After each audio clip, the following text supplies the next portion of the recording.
guys, Megalyn back, and got an update for you on the fish Ponics system. I'm not sure what Ponics it actually sits under, but we're just going to start calling it the fish Ponics to avoid any confusion as we move forward here. On your screen you can see these filters that you might remember from the last video, located right here. And these, we've already discussed these, so we're not going to go into any kind of detail about those. Down here is the fish tank. Now, in my particular application, a full-sized IBC tote will not fit at all into my basement.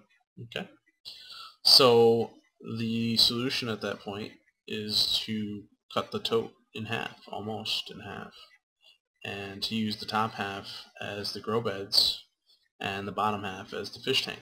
Okay, it's pretty shallow. I think the deepest it can be, the deepest the tub can be, is 34 inches because of the doors, and then the metal frame can come in separate from that in pieces, I'm thinking. So the top tub, the top part of the tub, will just flip upside down and serve as these two red totes that you see here in the picture. So that's that. We're going to go ahead and get rid of this real fast so that it's not in our way. It's just there for size comparison. That is the footprint of a full-size IBC tote. So that goes away. And if we take a look, we can see our drains coming off the bottoms. There will be a small piece of pipe and some sort of channel to let the water trickle back into the system. And we can see from this angle here, our fluid comes out of our biological filter and is dispersed down into our totes. This 90 doesn't need to exist. You could tee directly off this, but I left it there because I want to remind myself that I might have to put some sort of tall pipe here in order to maintain a certain level in the bacteria filter. What we're going to take a look at is my interpretation, and somebody will correct me if I'm wrong. I have no doubt it is the internet and YouTube at that, about the bell siphon system. The goal is to create a tidal-like effect in the tote. Okay, so you got water that climbs and climbs and climbs, and just before it hits the surface of the soil medium, it all drains out in a big hurry. And to achieve that, they use a bell siphon. Now we're going to go ahead and switch to a wireframe so we can take a look at this. There's a bulkhead in the bottom of the tote, or tub, or whatever it ends up being. And out of the bottom of the bulkhead is a piece of plumbing so that we can go down to whatever sort of solution on that end to drain back into the fish tank. Off the top of the tub is a small nipple and a reducer. Okay, so we're going to go from 1 inch to 3/4 probably. That is a 3/4 bulkhead drawn in this picture. And as the water climbs up and it hits the surface, okay, you see the horizontal line, my cursor there, as it hits that point, it starts to pour into that funnel shape. And as it climbs just a little bit more, you have enough water rushing into it to create a vacuum. And the second the vacuum happens, you get a siphoning action where it's pulling water through these small holes in the bottom of this top pipe, and it fills the space and it siphons the water out at a very rapid rate. I am aware of the fact that my bell siphon, the bell on my bell siphon, is a little tall. I didn't want to mess with redrawing it.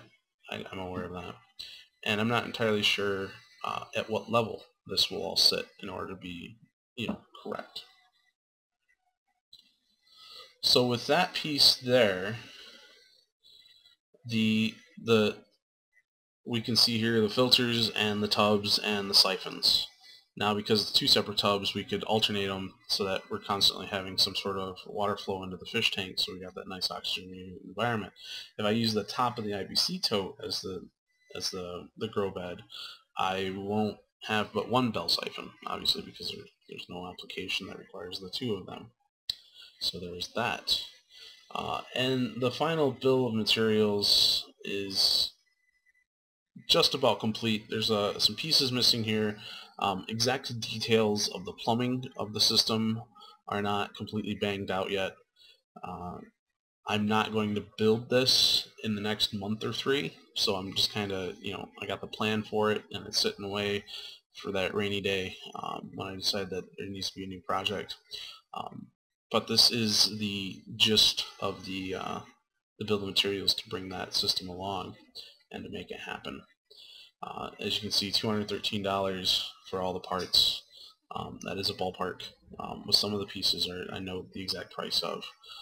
I don't know if I'm going to use totes or the IBC top as my grow bed, so there's some money there that could wash out, and then I got to fill it with I got to fill the biological filter with a material there, and then I got to have a grow medium in the bed, and I'm not entirely sure what solution I want to go with yet for that, and how much of it I need, and how much it costs. So that's not represented in this. One of my big questions for the hydroponic, fish ponic guys out there is, I've done a lot of reading, I've done a lot of watching, a lot of YouTube, trying to figure out this system and understand it as well as I possibly can, so that I can execute a properly planned project. My question is, well, my concern is that the fish won't provide enough nutrient to keep the system intact, to keep the ecosystem that this is generating, moving. I know that you can feed the fish with wheatgrass from the actual beds themselves, and you can get a closed loop going. But as you harvest the actual plant material, you're going to extract nutrients from the system, and it's a closed system unless you're feeding fish from yet another source. And I was hoping that I might be able to get one of you guys, or a half dozen now, to comment on this video and explain to me what it is that needs to happen in order to make sure that the ecosystem stays fluid. I know that you have to add iron to it, and they have bottled liquid iron additive stuff that a tablespoon will be more than enough for however long, and you basically add it until your leaves stop turning yellow on your plants. I'm aware of that, but if there's anything else that I should be aware of, please comment, because I am attempting to plan this fully out before I start spending any kind of big money on it. So there is the second part of the fish ponics growing solution, indoor growing solution. We discussed the filters in the last video. You can go find that on my YouTube channel, and the block diagram. We discussed that in the last video as well, so you can go see what there is to be said about that in that video. Obviously, this doesn't incorporate any of the off-the-grid solutions like the solar panels and the batteries and stuff like that. That's not part of this part of the project. That'll be yet a whole nother thing down the road in order to make that come together. Alright, so if you have any comments or questions, please, go ahead and leave them below the video. Like the video, subscribe to the channel, share it with your friends, share it with your buddies who might know more than me or know more than you about this concept of, fish ponics, and we'll see you in the next video.